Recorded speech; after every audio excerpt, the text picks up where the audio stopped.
Serving all of San Diego, this is your Fox 5 News. Hey, welcome back, friends. Mad Men premieres this Sunday. So in light of that, we are taking you back to the good old days with some classic cocktails.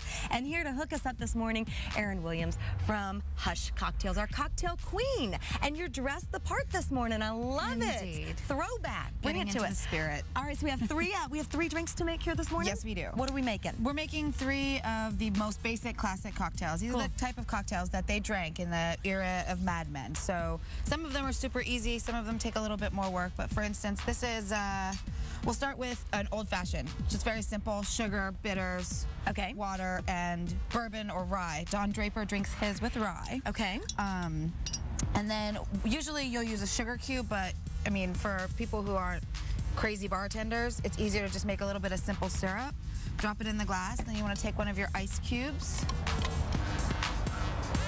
set it in there, and then add a couple of, I like 2 dashes of Angostura bitters, which you can pick up at your local supermarket. Every store has them. Sure. And then 2 dashes of orange bitters. Okay. This is, a lot of grocery stores will carry this, but it can be a little bit harder to find. Now these we picked up at, you know, a thrift antique store, which you can find. And then you just transfer, you know, we're using 4 Roses bourbon today, but we're putting it in a nice, you know, Mad Men style decanter here, and it'll be perfect for your party, and your guests can serve themselves, and it'll seem very, very elegant. And you'll feel like Betty Draper all the way. And then you just want to give it a little stir. Okay. And then you can add another ice cube if you want to go ahead and I will. grab one. And then we'll garnish it with a nice big orange zest. And you can pre-cut these for your guests. Okay. Nice big orange zest in there. And then drink number 2. The lemon. Let's do it. Zest. Drink number 2 is the martini. So, you know, if you're an avid Mad Men watcher, you'll know that they drink a lot of martinis at lunch. It comes from the time when the 3 martini lunch was A-OK and actually a clause in corporate contracts. So those were the good old days. So to make a martini, I mean, back in the day, they made them equal parts gin to vermouth. And then once it came to the later 60s, it became a little drier because they started making higher quality gin. And of course, vodka came about, which was a big, big hit in the 60s.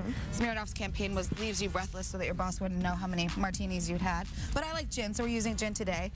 A dash of bitters, 1.5 ounces of gin, and then 1.5 ounces of vermouth. And then just give it a little stir. If you want to go ahead and stir that, stir it up. Then I will start in on the Manhattan, which is our third cocktail for today. And it's a lovely, lovely drink. This is a great drink for the cold winter season. Warms you up. As you make that, we're getting ready for Dance Party Friday. There are some people who made fun of my dance party song choice. Yeah. But guess who's won? I'm not sure. I'm just saying that. Just throwing that out there. What are we putting in that? Oh, some bitters. Some bitters, but I want to get back to the dance party and who won. I'm excited to know. I don't know who won yet, but I'm just saying. You shouldn't make fun of people's song choices. You shouldn't. What are you throwing in there? This is a sweet vermouth. We're using Antica formula here. It's a little more bitter, got a little bit more candied fruit to it, so it's a little smoother for me. And then we're just going to add a little bit more of our 4 Roses bourbon. This is a nice bourbon for Manhattan because it's bottled at such a high proof. Gives it a nice bite. As you finish that, all the recipes are on our website, fox5sandiego.com.